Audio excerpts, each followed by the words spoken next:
Hey everybody, it's Stitch 1993 back again here with my wife Shelby. Hey.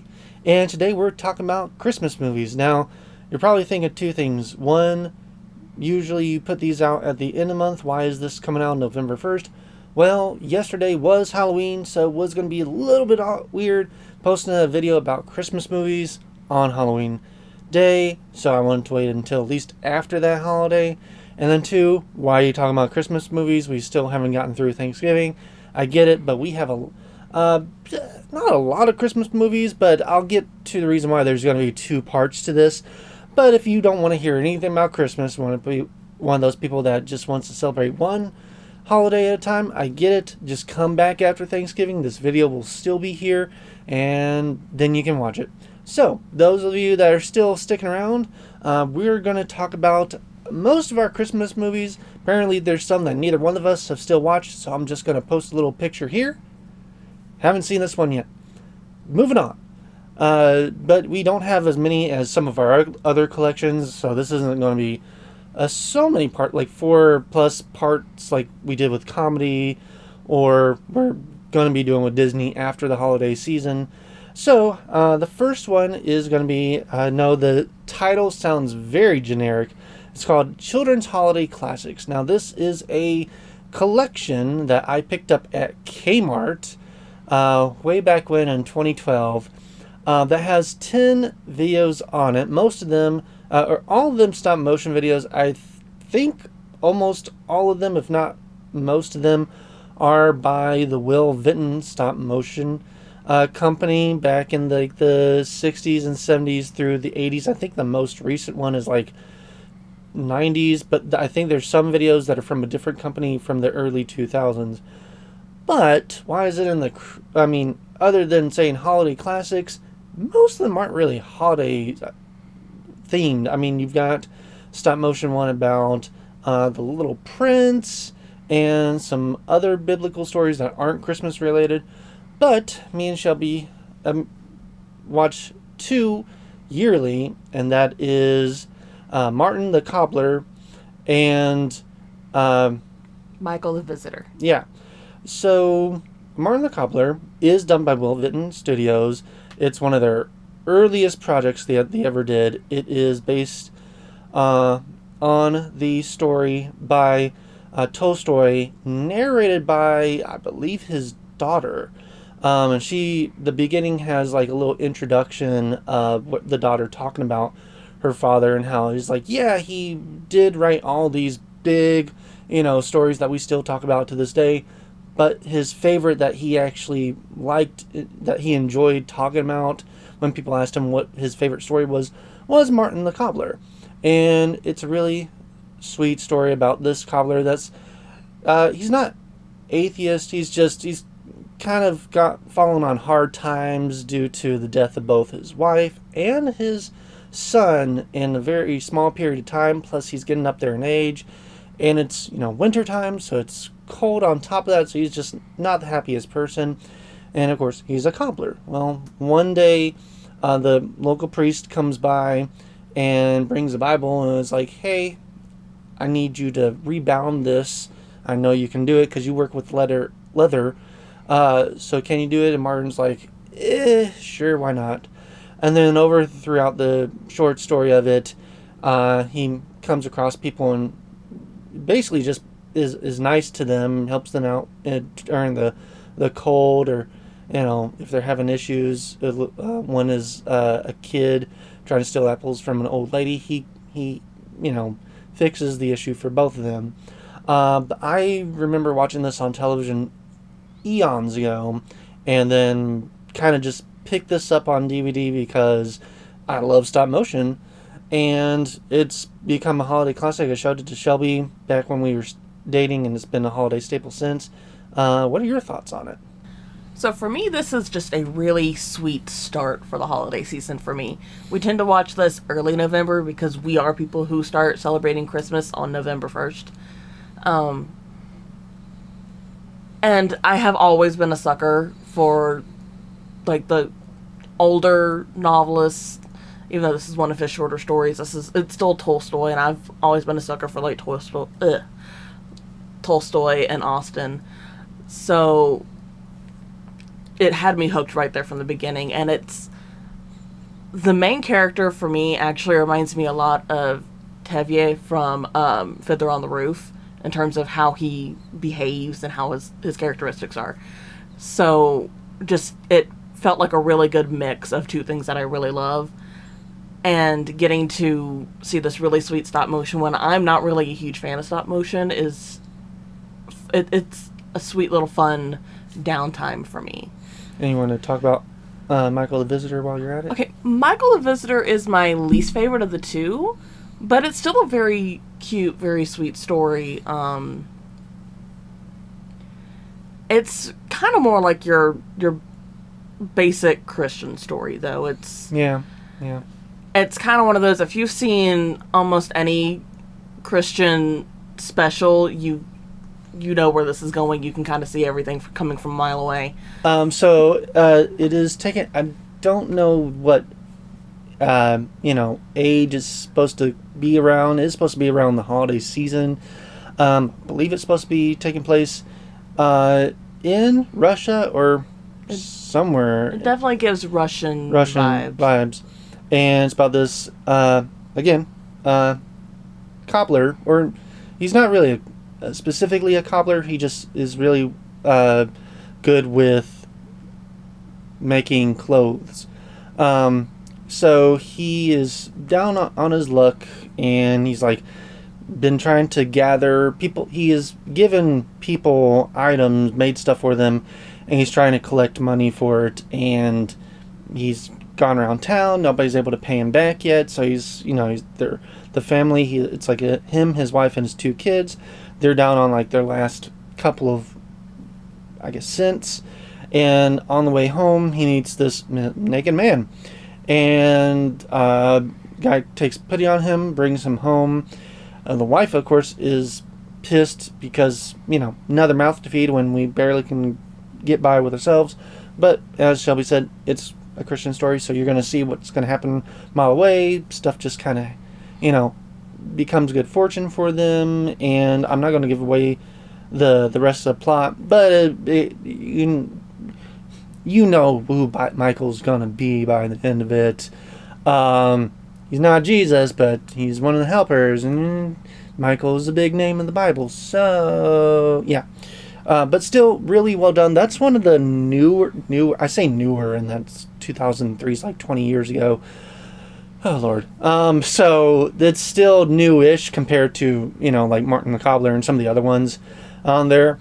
I honestly would highly recommend checking this out because of all the Will Witten stuff on there. Because, as I said, you've got, of course, the Martin the Cobbler, but you also got a story based on Rip Van Winkle that's really trippy. And, as I said, Little Prince, that's probably my favorite version of Little Prince. Which is weird that, we have two stop-motion versions of Little Prince. Little Prince just lends itself very well to stop-motion. It really does. So, yeah, and among other stories, Velveteen Rabbit and some other ones. Moving along, so next one is the classic A Christmas Story. I don't have anything else to say about it that not everybody and their mother and brother have said about it, and you've probably seen it 100 times because, I don't know if they still do this, but TBS every Christmas, or ABC Family, whoever, would run it for like the whole day on Christmas Day. So you've probably seen it 100 times, but we have it on DVD because you just never know when they're going to stop showing on TV. And it's still, a classic. It's aged very well. There's there's been there's like 7 Christmas Story films, but there's like one that's a direct sequel, or a better direct sequel, that brings back most of the original cast that came out last year? A couple years ago, called A Christmas Story Christmas. I can't talk much about it because we don't have it. We don't own it yet because I don't think there's an official release for it in physical media yet. But that one is just a really good sequel, and it's one of those films where you can either see it first or you can see it after the original film, and it works either way. Do you have any special thoughts about A Christmas Story? Not any special thoughts, but I will say that if you haven't seen it, you should see it. It's a lot of fun. It's really sweet. Especially, it's a lot of fun if you have siblings, especially if you're like already grown and watching it, because you can kind of look at that movie and go, yeah, that's exactly how we behaved. That's just how little kids are. And all the kid actors in it did such a good job. Yeah. I mean, they're all grown adults now, but It really is kind of one of those timeless things. Yeah, it's taking place during the 1940s. yeah. But, I mean, what kid, even nowadays, hasn't had that one thing that they're just like, I'm going to, like, get my parents to buy this, whether they say no or not. They're going to see it everywhere. I'm going to talk about it all the time. I'm going to get it for Christmas or my birthday or whatever.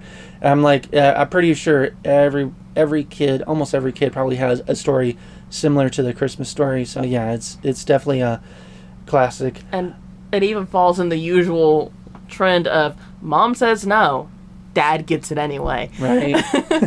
And every kid at some point has that one really embarrassing present that they get. And one parent's just over the moon for it because they think it's so sweet. And then you're just like, I'm never walking out of the house in this. All right, so next one, this is going to be the first one out of a couple of these that we're going to have polar opposite thoughts on. So, and I've talked about this last year. I talked about it in my top 10 underrated Christmas specials / movies. It is Will Vinton's Claymation Christmas. I absolutely love this. Of course, I love Will Vinton, but this is just probably, I mean, in my opinion, probably their peak in regards to what Will Vinton Company make. Yes, I know they did a lot more stuff before and after this, but whenever you say Will Vinton, this is the Will Vinton thing that immediately comes to mind. I mean, you've got, Christmas classics being sung by stop motion characters. You've got it all tied in with these two dinosaurs that, I think it's Rex and I don't remember the other guy's name, but one's the clown, one's the straight man, and the whole story is about them trying to figure out the actual lyrics to Here We Come a Wassailing, because throughout the entire 35 minutes special, they're keep meeting characters that are saying different things that aren't wassailing, and it's getting on Rex's nerves, so they finally figure it out. But in between then, we got all these classic songs being done, including one by the California Raisins, which was another Will Vinton product, or they created the mascots, and that was a whole big thing during the time when this came out. And now you're going to get the unpopular opinion, Shelby. I hate this. I hate this with a fiery, burning passion. There's only one segment of the entire movie that I like, which is the Joy to the World segment. There's a particular moment in there that makes my blood boil, and it's the Carol of the Bells segment. And every time it comes on, my eye starts twitching. It infuriates me. I hate this so much. It's to the point now where I will purposely pick a Christmas movie that I like, that I know he doesn't like, because he's going to make me watch this. Every year, I hate it. Going back to films we both equally enjoy, 8 Crazy Nights. So, here's one thing. I'd only seen this like once back around the time that initially came out. So I did not grow up with this film, so I don't have any nostalgia for it. But, I do enjoy it. It's really good animation. The animation still holds up well. I mean, it is Adam Sandler humor. It does get kind of serious, so it's like, it's not, Jack and Jill style crassness all the time, but it's not like something like Bedtime Stories. No, not Bedtime Stories. I was going to say something like Click or Uncut Gems. So it's not like his peak, but it's not like one of his lowest ones. It's not like right there in the middle, where it's like, it's good if you like that sort of humor. I happen to like most of it. There's like 1 or 2 scenes where I'm like, all right, this is definitely made for like a younger kid audience, or you can just I like lowbrow humor, but sometimes there's lowbrow, and then there's just like so low that you can't see the eyes brow humor, and this is kind of where some of those jokes happen to be at. But overall, it's a great film. It's got a lot of memorable songs that I will still get stuck in my head. And Shelby happened to grow up with this film, so this is a childhood classic. She has some, it is a good movie, but she also has some nostalgia glasses for it because she did grow up with it, so I'll let her talk about it. All right, so before I get to the story of how I grew up with it, one thing funny right now, in October of 2024, one of the songs from this movie is trending on TikTok. I did not know this.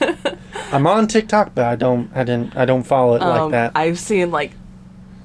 Which song is it? It's the big group number at the end. Oh! Yeah. Okay, so that's why I was hearing that earlier. Okay. Yeah. I've seen, like, 30 videos of it so far, and I only use TikTok, like, maybe once every couple days, really. Yeah, I've already seen 30 videos of it, of people using that particular song. That's so interesting. Our algorithms are totally different. Yeah. You get more of the popular stuff. I'm just books. Just books. That's all that's on mine.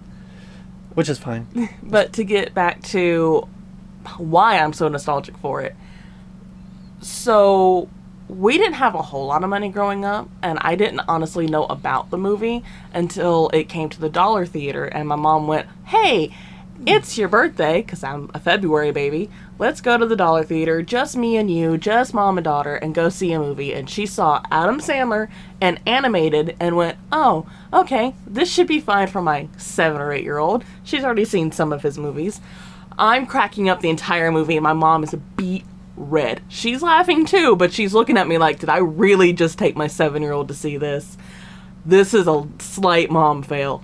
To be fair, I honestly wouldn't mind a 7 or 8-year-old watching this. There's nothing too over the top humor where I'm like, oof, I'm gonna have to explain that joke. It's mostly, it's fart, poop jokes, and then the rest of it that you can kind of figure out themselves, or the movie explains. So yeah, but the couple of jokes that are a little risque were a little beyond what my mom was comfortable with me learning about just yet. Fair enough. So that's kind of where she was not necessarily freaking out, but just getting kind of weirded out. Mm. And then I came home raving about this movie. My dad went, okay, so we'll get it when it comes out on DVD. And then we started watching it every single year. It's just, we loved it so much. And the songs are so catchy. My favorite one to this day is Technical Foul. I still will randomly sing a particular line from that song every week or so. And if you've seen the movie, you know. If you know, you know. I'm not going to say it on Facebook. Oh, not Facebook. YouTube. Because YouTube might get upset. So, and yes, we know this is not a Christmas movie. It is a Hanukkah movie. This is our holiday film collection. So there are some films that are about other holidays included in this. And that's why on our shelf, it's right before horror, because it's holiday, and then the horror series comes. It's not up there before Disney, or it's not all Christmas movies, because as you can tell, they're not all Christmas movies. But most of them are. Like this next one, Elf. Again, another movie. It's a classic. I don't have anything else to say about it other than it's good. I know that for a while, people really didn't like this film, but it kind of was like, it's a weird thing. It was like, when it first came out, it was great. Then it went through this valley of everybody not liking it. Now it's back up the hill and everybody's saying it's a holiday classic. I've never hated this film. This has always been a great film. This is my, either my favorite or my second favorite Will Ferrell movie. I don't know. I don't have a list of all his movies in front of me right now. Fantastic. This is this is a movie that's we were still doing mostly practical effects, and CGI was just there for anything that was really over the top. So a lot of this, including all the scenes where it's Buddy the Elf with all the other human elves, was all done practically with forced perspective, like Lord of the Rings, which I feel like nowadays they would just put them in front of like a green screen, but it gives it so much more heart that all that is real, all those sets are real, and then the few things that they aren't CGI, they're stop motion in the same way that Rankin Bass animated theirs, including a snowman that kind of looks like the snowman from Rudolph the Red-Nosed Reindeer. So I'm like, when I saw this in theaters as a kid, I was like, hey, stop motion, something you don't really see that often even nowadays. I do have an interesting story to go with Elf. So when I saw Elf for the first time, it was at our Dollar Theater on the Air Force Base. I don't know if it was just the theater projection was not projecting it right, and there's sometimes there's supposed to be curtains blocking off parts of it, or we just had a really rough edit of the film. But there's like two scenes I can remember seeing and going, wait, no, that's not right. When I first saw that they fixed up when it came out to DVD. One scene was, the infamous scene where Will Ferrell is dancing in the mailroom on the table. Well, it showed, from our scene when we saw it in theaters, you could see like the mechanism that was like holding him up like on strings. Like it is him dancing, but he can't I guess he couldn't physically like do that move when he's on his feet and hands and like clapping his hands. So there's like something above in the wall that's like holding him up on like wires, and so like every time he moved it would like move with him to like make sure he stayed balanced. So that was interesting. And then in another scene where it's his dad at a desk, you could see the boom mic in the scene. Again, don't know how that has showed up in the edit, but it does, and it's one of my most vivid memories of that movie there. And yeah, that's just my interesting nugget of story I have with that movie. Do you have anything extra to say about it? I have a slight unpopular opinion, not about Elf in particular, but about Will Ferrell. This is the only performance of his I've ever liked. This is the only thing of his that I will willingly sit down and watch. Will not ever get tired of it. It's the only thing of his that I find truly enjoyable. Everything else, he's just irritating. Also, this was the first time that I saw Zooey Deschanel in anything, and I've been a fan ever since. I'm sure she was in other stuff beforehand, but yes, I think this was a lot of people's first introductions to her. And what also makes this really fun is we usually try to save this movie till later in the season, in the holiday season, because it's your mom's favorite. It is my mom's favorite, which is funny. So, another story. Growing up, my mom was very strict on what we would watch and stuff. So I was one of those kids that, we couldn't watch Harry Potter, we couldn't read Harry Potter because, witchcraft in it. So, take that as you may. So, but my dad wasn't as strict, so sometimes we would see movies and she would be like, I don't know if this is a good movie or not. Don't know if this is, not Christian, but just not wholesome. So it was all a big shock and surprise when we went and saw this movie, and she like thoroughly enjoyed it and loved it, and like she still talks about this movie to this day, some 20 odd years later. She has gotten, she has loosened up over the years, and she's not as strict on movies, and she stopped being that way when I was in high school. So it was only during when we were like real little, when this movie was coming out, that she was that strict, but she's loosened up on it since then, so forgetting her. But anyways, so yeah, she really enjoys this film, and like, so I try to go out of my way every Christmas to make sure that for her presents that I give to her, they're wrapped in Elf themed wrapping paper, because she loves that. Also, I'm gonna go back to your thing about this movie kind of going through a stint of people really downing on it. I think it's kind of the same effect that the Star Wars prequel series has, where it was cool when it came out. They had fun when it came out, and then it went through years of nobody liking it, and then when the kids who grew up on that movie became adults, it became popular again. Because nostalgia. Nostalgia, and we're like, no, we love this. I genuinely love Elf. Yeah, I can see that. Yeah, it's it was interesting. It was like, you know, I would say probably in like maybe the last 5 years is when we started really getting every Christmas, you know, a lot of elf-themed merchandise coming Yeah. out around the holiday themes. When the movie first came out, I don't remember any elf merchandise. And then, like, for years afterwards, there was, like, nothing. Sometimes they, like, it'd show on television, but it wasn't a big thing. It was just like, and here's Elf. Now it's just like, Elf is coming out. It on shows this you know, multiple times. They re-release it in some movie theaters, and it always brings a large crowd, you know, and people are talking about it. And now we've got, it's like the Christmas Story thing where now they make, you know, decorations and stuff based off the stuff that was in the movie, and you see the quotes everywhere. So yeah, Which does go back to my theory of, because about 5 or so years ago would have been when we were hitting our mid-20s, which means our generation our segment of our generation were starting to have kids. Yeah. And that's when we were showing it to people. yeah, definitely.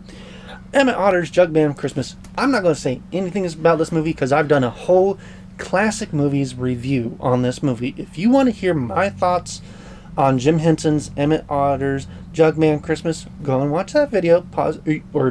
Pause this, open a new tab, check that video out. It's on my channel. Come back here and we'll continue. Shelby was not in that review, so I'll let her say her thoughts on it. So usually I am not a fan of puppets, but I absolutely love this. You showed this to me right when we started dating, like at second holiday season. And I fell in love with it. I love everything about this. It's so cute. Even the bad guys in it are adorable. There's a moment in it where the bigger of the bad guys just goes, "I'm hungry." And we'll do that to each other. Just randomly throughout the year for absolutely no reason. No, she's not hungry. She's Hungry. Now. Just multiple times a year, sometimes multiple times a day. Yeah. It's just, there's little bits and pieces of this that just stick with you. That's one of them. And I think part of the reason why I can really get into this is because, yes, it is Muppets, but it's not the Muppets.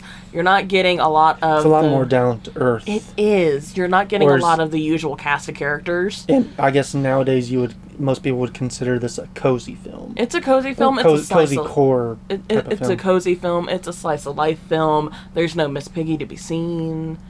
It's the perfect Muppet movie for me. Which is funny because Frank Oz voices the Ma Otter. That's Frank Oz. Yeah. But the voice he uses for Ma Otter is miles away from the voice he uses for Miss Piggy. This is true. Ma Otter is a sweet, adorable little thing and precious and should be protected. Miss Piggy can be shot to the moon and I wouldn't care. Pigs in Space. That's exactly why she was one of the characters in Pigs in Space, because they shot her to the moon. Speaking of just absolutely annoying people, the next movie is Family Stone. This is such a mean-hearted movie. I've gone online and people have agreed with me, so I know I'm not the only one, where I say, the hell is this movie? It's about a movie starring Sarah Jessica Parker as the new girl being introduced to the family, and immediately, before they've even met her, the entire family, or almost the entire family, is so judgmental of her and is so mean of her. Yeah, she has her own little issues that she has to work through throughout the film. She's a little homophobic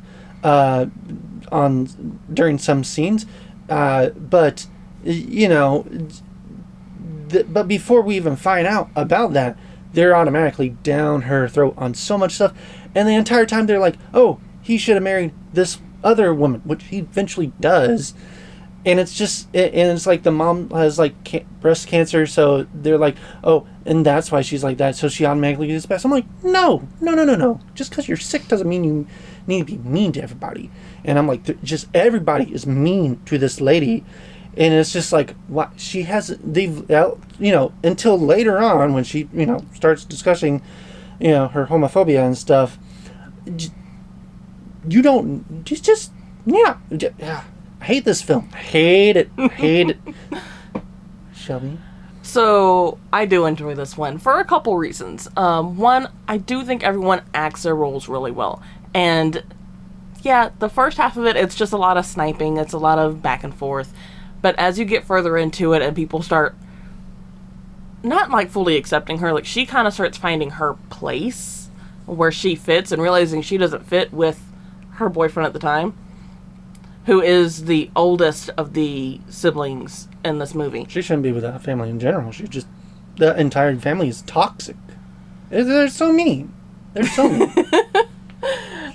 She should, as soon as they started opening their mouths and be like, bye. Peace. By today's... Which she does for a bit there. She does. And she's like, I'm going to go to the hotel. And then the boyfriend is like, no, they're actually really nice once you get to know them. I'm like, and then she stays, and they just get meaner. Well, part of their assumptions on her come from the fact that she already met the youngest sister. So the youngest sister had already come back to the family and gave a full report to the family on how she in her own is. Twisted way. She's like, oh, she has this weird little itch in her throat and it's so annoying. And I'm like, what? You don't say. That's your biggest takeaway, is because sometimes she clears her throat and it sounds weird. Oh my goodness. It's the clearing of the throat. It's the being super uptight. And you can tell this family isn't one that's super uptight with each other. Could have fooled me. The oldest sibling out of the five. It's five kids. Five kids. The oldest one, he is a little bit more stiff. So part of the issues they're having with them is they are a little too the same. Like, there's no room for either one of them to grow with each other. And so that's why when the shifting around happens, her married sister comes to be with her because she's freaking out. And the middle brother, he's played by one of the Wilson brothers, kind of takes a liking to Meredith, and they kind of split the two of them up. And you start seeing how things, like, they work better split apart. The youngest sister is a pill. She is a whole mess. But she's also hilarious. Isn't it? Oh, what's her It's name? Rachel McAdams. Exactly. It's like, she was like playing this type of character in a lot of films during this time. It is kind of similar to Regina George. Oh, this is like Regina George when she went home to her family for Christmas. Just not with blonde hair and a little bit older, but still just conniving and a word I can't say on YouTube, but it starts with a B. Back to the good films. It's a Wonderful Life. This is a classic. I just recently, just like a couple weeks ago, talked about the director's other holiday film, which is Arsenic and Old Lace. Old Lace. So this and that are like equal in my eyes out of great holiday films that should be loved and enjoyed by all. Yes, it's decades and decades old, but it still holds up to this day. And I'm on both good parts and some of the other parts, and like when George, the main character, talks to Mr. Potter, that was if you haven't seen it, Potter's like this evil banker guy, and he's like eventually he's trying to buy out the entire town kind of thing, and then the story is like, well, what if George was never born, and so if he was never born, Mr. Potter does buy out the entire town. But George stands up to him at one point when he's at almost his lowest, and he's like, you know how hard and how long it takes for somebody to save up $5,000? A long time. I'm like, dang, this came out in like the 1940s, and we can still put that on and say the same thing today, like nothing's ever dang changed, unfortunately. So, yeah. Your thoughts? It really seems like this movie gets more and more relevant the more time passes, which is a sad look at our world. This movie will always be kind of a sad look at our current world. Right. Financial wise, at least. And it also, as much as I do love the movie, it is also kind of highlighting the fact that we don't have communities like they show that used to exist. Right. everyone is so isolated now. So now if you want to have that kind of a feel, your options really are just sitting down and watching a movie that took place in that time period. Yeah. But it is a classic movie. Highly, if you haven't seen it, I don't know if you've been living on a rock, but you need to go see it because it's just one of the. I think it's on the list of like the top 100 best movies of all time. I know it's in the top 1,000 movies to watch before you die. I agree with both lists. You gotta see it. Next is Jeff Dunham's very special Christmas special. So I used to really like Jeff Dunham stuff, and then just as I grew up, I just kind of grew out of that type of humor and stuff. So I used to have most of his DVDs, and then now I just have this one DVD of his, and then we only watch the one scene, and that's him and Ahmed with the guitar guy. You can watch those clips on YouTube. You don't have to get the DVD to watch that. It is hilarious. It's probably the best comedy Jeff has done. I watched some of his stuff after this. I think it was during college. Last one I watched was when he was doing this superhero spoof comedy special, and everybody was a different, superhero because, that was the thing. The trend at the time was superheroes. I think he's still doing comedy specials to this day. I don't know. So I don't know if he even does those. I mean, besides Peanut and Walter, and I think the jalapeno on the stick. I don't know if he still does Ahmed as one of his characters anymore. I know he goes in and out of using some characters and then retires them and then brings them back later. So down in the comments, if you still watch Jeff Dunham, let us know if he still does Ahmed, the dead terrorist character, or if he's retired him like some of his other puppets he's done throughout the years. But anyways, it's the 15 minutes, I think, is total time that he has. And I think the guitar guy is he was got big on YouTube, so they brought him along, and he doesn't say anything. He just, he's there to play music for Jeff and Ahmed to sing to. But he cracks up all the time because he's just not used to, some of the stuff is, they rehearse it, but sometimes Jeff throws in a joke that, that's just in the moment there and gets the guitar guy. I keep saying guitar guy because that's what they call him. I know he has a real name. I just don't know it right now. But so he, it throws him off. So sometimes he's in the middle of playing his guitar and he stops to laugh because he just said something hilarious scoliosis. Scoliosis. Your thoughts on this? That particular scene is the only Jeff Dunham thing that I like. Everything else he's done just seems so mean-spirited that this is really the only part of his that I've ever really liked. And I remember seeing that particular scene of his while my uncle was overseas at Christmas time. So what did we do? We emailed it to him. Yeah, Jeff Dunham's just like any comedian has a niche of humor. So if you don't get into that form of humor, probably not going to enjoy that person. So same with Jeff Dunham. If you don't like his style of humor, which does get a bit more mean-spirited than others sometimes, probably not going to enjoy Jeff Dunham. But definitely check out the clips on YouTube just to get an idea of his humor.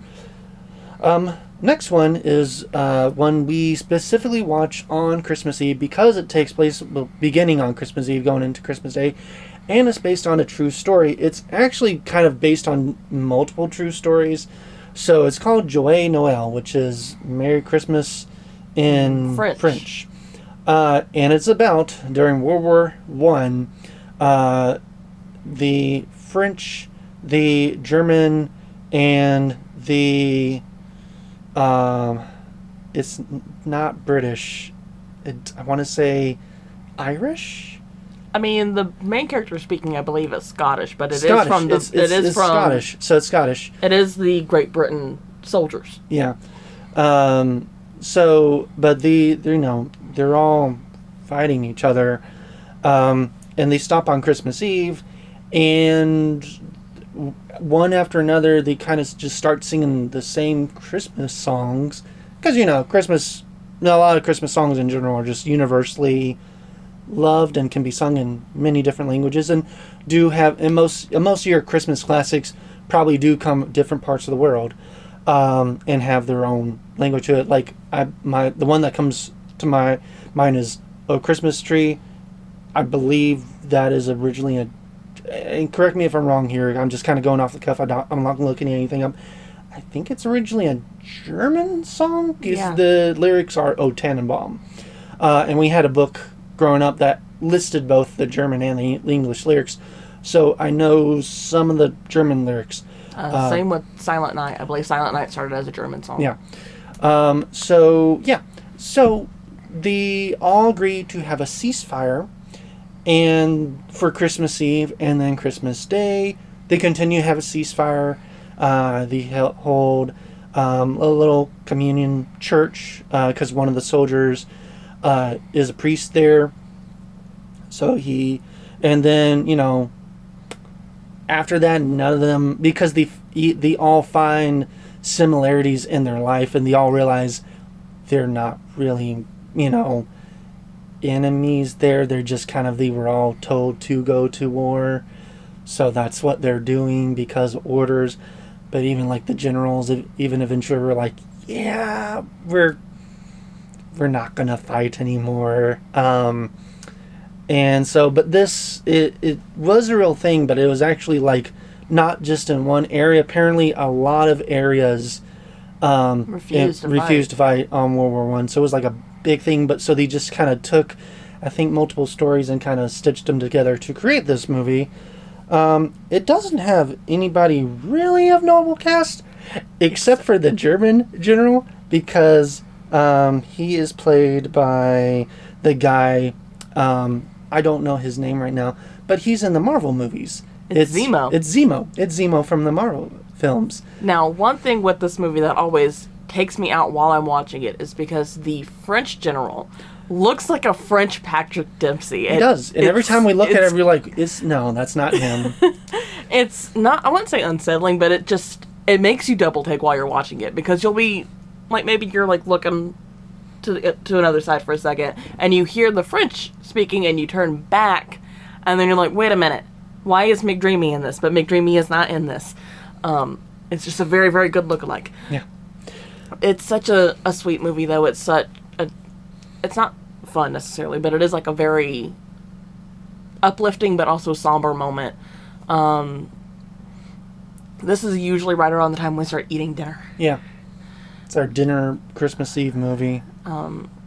It kind of is, we go from Joy Noel to It's a Wonderful Life to two different Christmas carols and then Anastasia. Yep. And it's just our staple. It's our setup. And if you want to know why Anastasia, go check out our Let's Talk About Movies animation video, where Shelby explains the reason why we watch Anastasia on Christmas Eve as we're ringing in Christmas Day. Continue. Okay. So yeah, it's also a good one to show, I wouldn't say kids, but like your tweens and your teens as they start getting to that particular unit in their history books, because it is an actual moment that happened. It is something that you can look at and say, here's a moment in history you're probably not going to read about in school. They're probably not going to tell you about the ceasefire that happened, because I didn't find out about it until junior year of high school. I want to say that's about the same time I learned about it too. And it wasn't through school. I found out through that movie, through the Angry Video Game Nerd, because he was reviewing underrated Christmas movies, and that was on his list. And I was like, that sounds interesting. Watch the movie. I'm like, and then did research on it after that. And I was like, oh, wow. Dang. Okay. For us, we were hitting the World War II unit right as Christmas was coming up. It was like middle of November when we hit that unit. And I had like a really awesome honors world history teacher. And that's the only reason we found out about it, because we were in the honors class. So next film I've kind of talked about again.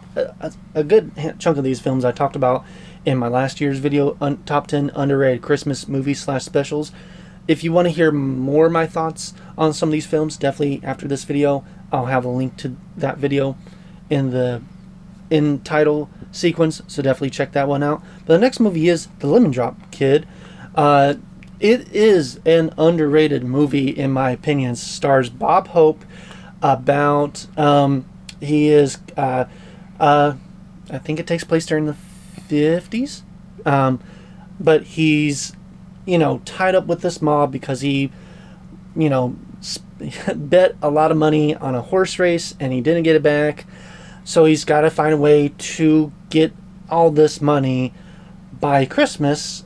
And his initial thought process is seeing, the Salvation Army Santa's ringing the bell on the sides of the street. And he's just like, oh, well, I can do that. And, but he can't just straight up, steal the money because the cops are going to check their IDs. So he makes up this whole, fake housing project for this other older lady that and her older friends. And so he's like, oh, all the donations are going to go to this, old folks home. But then eventually it's like the old folks home does eventually actually become a fruition. So he actually is raising money for this. So now he has to figure out a way to get the mob bosses arrested and the money to actually go to this old lady's home. And it's just a really fun, delightful comedy film. Interesting little tidbit that I also mentioned in the underrated film video. This is the movie that the song Silver Bells was made for. You would think that, that song was just, classic, that was written because it's Christmas. No, it's one of those songs that was written for a movie and then became a classic afterwards, and nobody knows now, for the most part, that it's actually one of those songs that's made for a movie. So I showed this to you a couple of years ago. So what are your thoughts from what you can remember seeing about it? The way you sold it to me was, this is where Silver Bells comes from. So I watched it for that. It's the only reason I'll watch it. I don't like it. It's hard for me to root for anybody in it outside of the old ladies. I don't like watching movies. He is sleazy. I don't like watching movies where you can't find one of your leads to solidly root for. And I couldn't root for him at all, and for me it's not fun. Yeah. Next. So preface. I know how it said family is stone and by so mean to each other, and I just don't like that. Well, yes. The entire family for this next film is also mean to each other, but everybody is a top playing comedian, so it comes off so much better because it's National Lampoon's Christmas Vacation. So I love this film because Chevy Chase and everybody else is on their A game on this and knows how to make something that in any other movie would sound so mean. In this movie sounds like comedic gold because it actually is, and it's wonderful from beginning to end. So many quotable lines. It is a classic film from beginning to end. And yeah, this is not the first National Lampoon movie. I think this is the second or third. I think this is the best one, and it is my favorite out of the films there. And I didn't even start watching this film until college, which honestly, I wouldn't mind a kid watching this, but it really is more an adult humor style of movie. So you probably won't even, enjoy it until you're in high school or college or somewhere after that. Because by then you've probably experienced one or two or three of these type of characters at Christmas around the holidays in your family. I know I do. And so that's why I watched this and I don't see Chevy Chase or stuff. I see, Clark. Relatives that I've known of or do know of. I'm just if things were just, when airy during around holidays, this is probably how they would act. And your thoughts on this film? It is a lot of fun to watch. There are a couple moments in it that just kind of make me cringe, but that's part of the fun of it. I do agree with this is peak watch it with your family. Like, you get everyone together to watch it. You get everyone from great grandma, grandma, all the way down to like the tiniest little toddler. Sit everybody down and just sit there and look at everybody as certain characters pop up and go, that you. That you. And the iconic rant towards the end of the movie. Which we can't quote here because YouTube. But you can look up the clip. It's just Clark Griswold's National Lampoon's Christmas Vacation rant at the end. Where's the Tylenol? Yeah. I think one of my favorite memories with this movie is we watched it at my grandma's one year. You were there with us. And it was me and all three of my brothers sitting in the same room, which hardly ever happens. And that scene happens, and you're looking at us, and all four of us are mouthing the rant in unison until you get to the very end of it. And then all four of us, because we're adults now, we could say it just out loud, do the end of it. And my grandma from the kitchen goes, "What?" Oh, man. So next movie is All the Other Reindeer. Yes, I have touched on this in the past, but I'm going to touch about it again because I adore this movie. I grew up with this film. So the first time I watched this was growing up, we would not really rent movies from Blockbuster. We would just, whenever it came on cable, that's when we would watch it. And my dad had a DVR, so he would record it, and then we would just watch it again and again and again. So, and you know, the TV guide didn't really have descriptions of stuff. It just said, at this time, this is when this movie's going to be playing.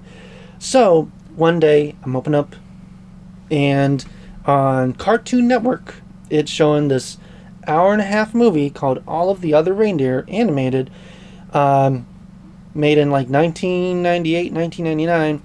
And I'm like, oh, that sounds interesting. I'm going to circle that.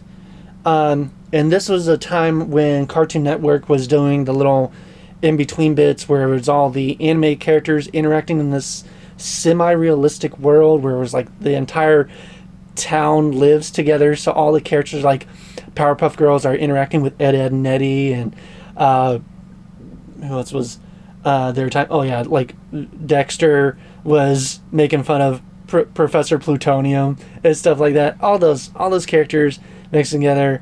So our DVD always had those little inserts in there, so it's just another little class there. But anyways, so this is a film by Matt Groening, based on a book by the same name, done in a really interesting style. So it looks 2D, because that's how it is mimicking the art style of the book, but it's actually a 3D animated film. It is just all cut out 2D animated pictures. No, it's not animated digitally. It is literally 3D, flat 3D images, if you can figure that. Kind of like how later on Blue Sky Studios, how they animated the Peanuts film, where it's made on a 2D plane, but it's definitely all 3D CGI. This is the same way. And it is just a classic film. Of course, most of the characters are based off of misheard lyrics from songs, because it's All of the Other Reindeer from Rudolph the Red-Nosed Reindeer. You meet Round John Virgin from Round John Virgin, and Richard Stands from the sloop so it is a great and it's got Drew Barrymore is All of the Other Reindeer. Danny DeVito is Is he Martini? He's Martini, and just and I think there's a band that you like that plays music, and that I don't remember the name of the band, but still, classic film. Grew up with it. Is nostalgic for me. Your thoughts? You introduced this to me. Oh, really? And I fell in love with it. Like, as soon as it started, the very first song, I'm just like, I love every second of this. It's so cute. It's just adorable. It is wholesome, yet funny to adults at the same time. Mm-hmm. The puns are hilarious. It is safe to show kids, because what the more racy stuff in it, kids would not get. They wouldn't understand it. Posteriority. There's some SAT words in there. The kids are just, it's going to go right over their head. And, like, they can't see this because we're not showing our faces. But the whole time you're talking about this movie, I'm just sitting there cheering because I love this movie so much. It's so stinking cute. So, yeah, just go watch it. It's so much fun. Oh, so this is another film we have polar opposite thoughts on because it is The Polar Express. And I'm actually probably one of the few people now in the minority that actually enjoys this film. I do understand and agree, yeah, the animation can get a little uncanny valley at times, but this came out like at my peak of loving CGI films, and so when they're doing the motion capture stuff, this was still new technology. It had only been done in like a handful of films previously, and then you put Tom Hanks on top of it, starring in pretty much every role. And who was my favorite actor and pretty much still is to this day as one of the starring characters, and it's a musical on top of it, and it's based off a book that is by the same name, who the same writer would write Jumanji and The Z Got Zapped, which are two of my favorite children's books. And you put it all together and you just get this really wholesome Christmas movie that just happens to have not aged well because the animation looks like a PS2 video game. But I still enjoy it because I can look past that and see what they're trying to do. And yes, it probably should have been either just traditionally animated or, I mean, it's motion captured, so probably could have just done it live action and it would look almost still the same. But I think they were trying to get that New York Post style artwork, which they kind of nailed down here. Movies would eventually, the animation just software, I feel like just was not there yet at the time that the film came out, because nowadays you could totally animate a movie, and they have animated movies that look a lot more like those, like the New York Post scenes that you see on like Christmas cards and stuff. But yeah, I mean, I'm in the minority here. I think Shelby's gonna have the sauce that a lot of people that have probably either have recently seen it or probably grew up seeing it and just didn't enjoy it. So I'll let her talk. I don't like the animation. I don't like the songs. I don't like the story. And then for a 4 or 5 year period, every single teacher on the last week of school before Christmas break, we're going to watch a movie. I'm thinking, yeah, sure, there's so many Christmas movies out there. We can watch a whole number of movies every single class. Polar Express. Polar Express. Oh, looky here. Polar Express.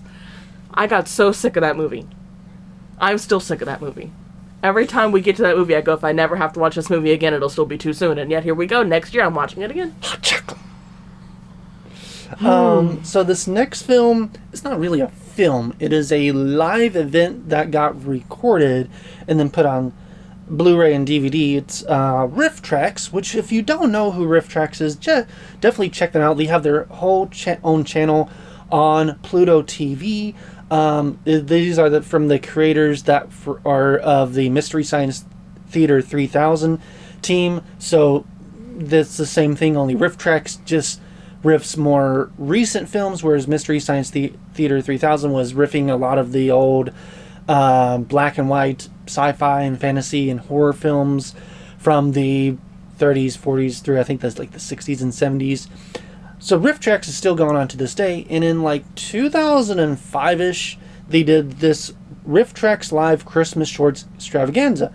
So it was in an amphitheater type of place.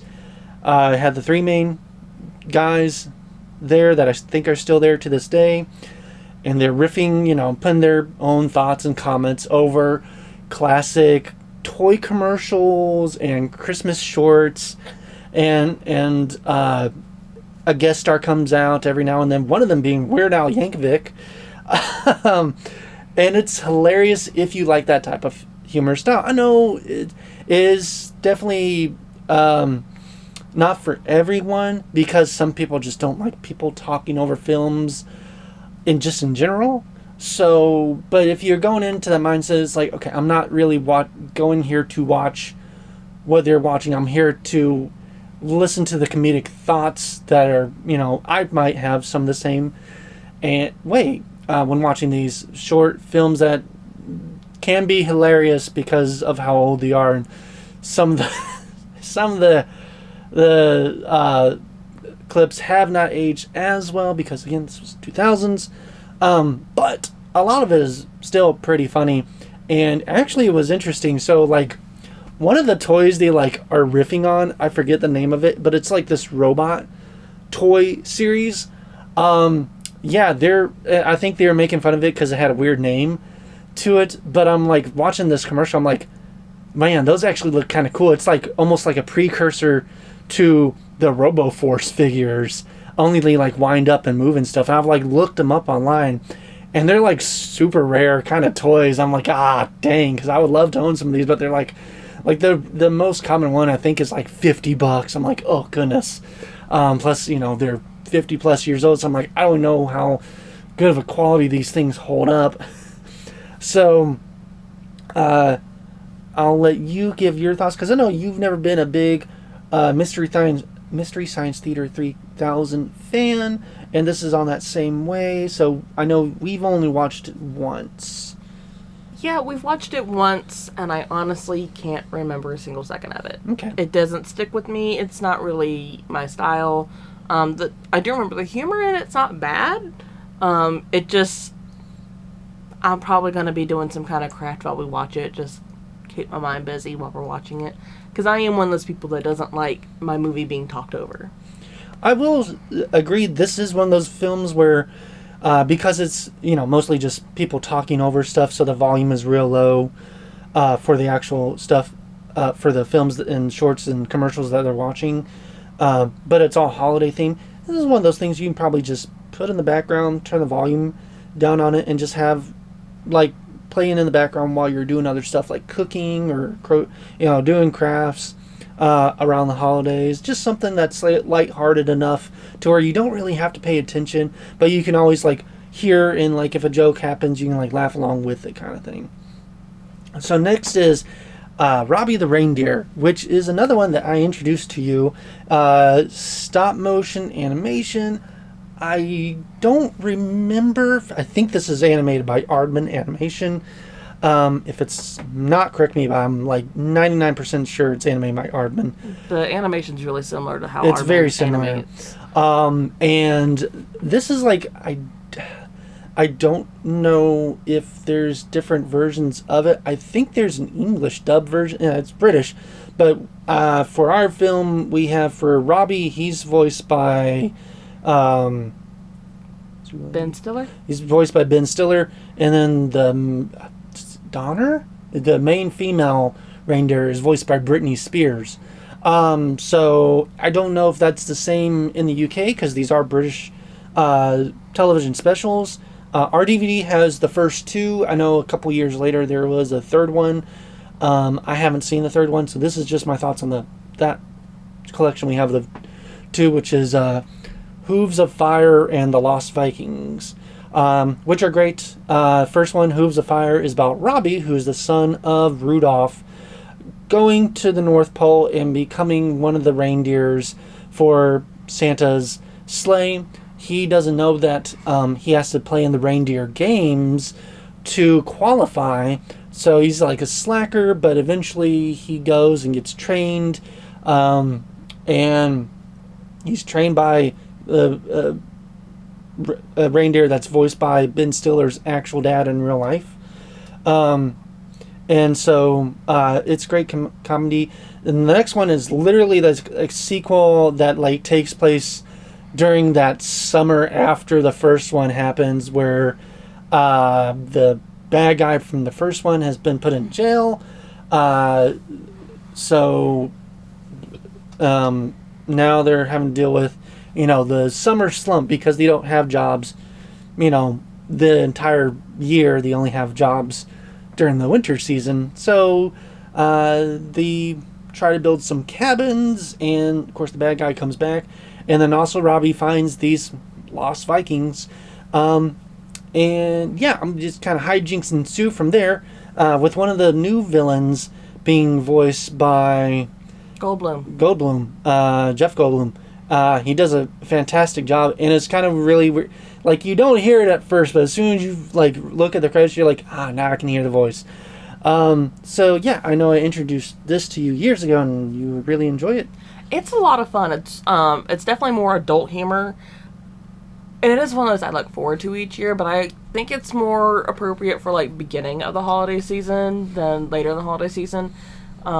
Just because I like things to get more Christmassy the closer we get to it. And this is, like, Christmassy in name only. It's holiday themed, but it's not revolving around Christmas. It's leading up to Christmas, and then the sequel is after Christmas. It's, like, vaguely Christmassy. It's vaguely holiday. It's kind of like, you know, when you walk into Michael's and you see a whole bunch of the Halloween decorations out, and then they have just various fall decor. It's like the various fall decor of Christmas movies. I agree. So the next one, so the DVD actually has like 3 films, but I've only watched one of them, and that's the one that I bought it for, and that's Santa Claus Conquers the Martians. I've only seen it once, so I don't really remember it. It is a weird film. You can check out YouTube. I'm sure there's a bunch of people that have reviewed it and given better thoughts on it. But yeah, it's not about... He doesn't really conquer the Martians. The Martians just kidnap Santa because they are sad, and they're like, oh, Santa makes people happy. Well, we want to be happy, so we're going to kidnap Santa. And then eventually he just becomes Santa for both humans and Martians. And by Martians, it's just people in green paint with weird helmets on their heads. They're still humans. There's no real puppetry in it. There is 2 other ones. There's like Santa Claus and the Devil, and Santa Claus and the 3 Bears. I haven't really watched either one of those, so I don't have any thoughts on those. You haven't. I know you haven't seen it, so we're going to go on to the next film, which is Santa Claus the Movie. Now, this is not The Santa Claus by Disney. No. This was a 1980s film that I did touch upon in my Underrated Christmas Movies special. Again, check that video out if you want my thoughts on it. So you're really just gonna... I enjoy it, and now I'm going to let Shelby give her thoughts. I know you technically enjoy half this movie. Okay, the first half of the movie is really sweet. If the entire movie was in the same style as the first half of the movie, I would love this. But it's not, because in the second half of the movie, you go to New York. The first half is very cozy and sweet, and it's in the North Pole. The second half of the movie is in New York, and it's just capitalism the movie, and I hate it. Yeah, to give some preference, the first, like, 30-45 minutes is like how Santa Claus as we know him came to be kind of thing. It kind of takes some notes out of like history, because there was a guy that I believe was called Santa Claus or something along those lines, and he did bring toys to like a local thing, and it just kind of snowballed from there. This kind of takes that and just goes along with it and becomes this like high fantasy like Willow or Legend type of vibe for like 45 minutes, where it's like really big sets, really awesome practical effects, really great colors and stuff. And then the second half is like we go through the years and we end up, which would have been present day, which is now the 80s. And yeah, you have a villain that's a shrewd toy businessman, and one of the elves just doesn't get the job that he wanted at the North Pole, so he leaves and goes and works for the toy man. There's this whole plot about this homeless boy and this really rich girl, and Santa Claus helping out the homeless boy. It does feel very 2 scripts mushed together type of film there. So I can understand if the reasoning behind Shelby's distaste for the second half of the film. I also just really can't stand movies that cannot pick a tone, and this movie cannot pick a tone. Yeah. It's all over the place, and I can't stand that. I hate it. The next one is The Spirit of Christmas, which is 2 marionette shorts. One is The Night Before Christmas, based on the poem of the same thing, and the other is just the classic nativity story. done in marionette puppets. I think this was in like the 40s or 50s, and the introduction in outro is like done by, I want to say, Bell South. It's some sort of telephone company that produced this, and apparently it like played specifically, I think, on some New York channels like for years, and then they just released it on DVD. So I guess some people would have nostalgia for it if they grew up watching it when it came on TV. I just happen to own it because I'm like, oh, cool, marionettes, Christmas, I must have it. And the puppets are really well done. They don't move their mouths or anything. There's just, a narrator for both those stories, so they don't have to talk. They're really intricately designed, really well done. The sets are really interesting. We watch this closer to Christmas time every year, usually like right before bed, because it is a pretty like low energy type of film to where you can just kind of wind down on. Do you have any thoughts on this special? I usually purposely ask for this to be put on right before bedtime, and specifically in the bedroom, so I can sleep through it. It's very low energy. It's very easy to sleep through. It's a good little nap movie. It just puts me straight to sleep. Yeah. All right. This next film, I'm not going to say anything about, because next month there'll be a whole classic movies video about it on me going through the movie, reviewing it, giving my thoughts on it. So I'm going to let just Shelby talk about The Tangerine Bear. Okay, so The Tangerine Bear is one of my absolute favorite holiday movies to ever exist. The very first time I saw this, you put it on because I freaked out after watching one of the Paranormal Activity movies. We didn't even get 20 minutes into the Paranormal Activity movie before I completely freaked out and started crying. So he put on The Tangerine Bear and I completely fell in love. It has a pretty stacked cast for it being as small of a movie as it is. It's not like this big budget anything. There are moments where the animation isn't all that great, but it's so sweet. And what immediately hooked me on this before the title card or the credits officially started rolling is I heard a very familiar voice start singing. And it was Trisha Yearwood. And I immediately clocked it. I was just like, I know that. I'm officially calm now because she is one of the voices of my childhood. There was a lot of Trisha Yearwood played in my house growing up. So she is not only singing all the songs in the movie, but she's the narrator for the movie.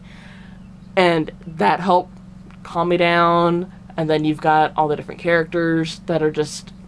A couple of them are kind of high energy, but for the most part, it's a very low energy movie, very calm. I think really the only high energy one is Howie Mandel. Yeah. Playing Jack in the Box. Yeah.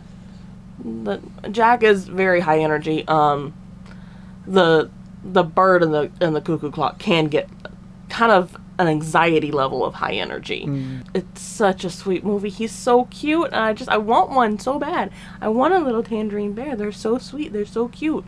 And the whole thing is, everyone thinks he's sad because his smile got sewn on upside down, when really he's in a great mood pretty much the whole movie. And then, he's a really good little problem solver, and I am rambling. It's a very sweet movie. It's a really good, move into the holiday season. Usually we will watch this and Nightmare within, the first week of November. Usually Tangerine Bear, November 1st is when we watch it. It's so cute. I'm saying that a lot, but it is. It really is just so cute.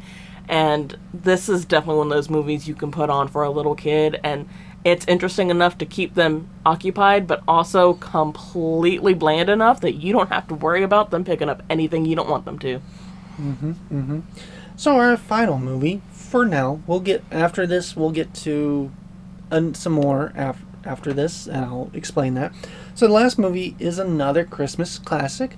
This is White Christmas, starring Bing Crosby and Danny Kaye. Rosemary Clooney. Yes. And I think both of us and many probably grew up with this film. It takes place, I think 5 years or so after World War II has ended. Bing Crosby and Danny Kaye's characters are retired veterans, and they're both, Danny Kaye's character saved Bing Crosby's character at the beginning. So like now feels like he owes him his life. So they end up becoming a group act, and just you see throughout the years they just continue being a group act and are basically best friends both on and off the stage. But even Danny's like, you're kind of need to slow down and probably like, start a family or something like that, because this was that time when, people would think that way. And Bing's like, no, I'm just going to keep going on the road and doing stuff. And Danny tries to eventually get him to hook up with Rosemary Clooney's character.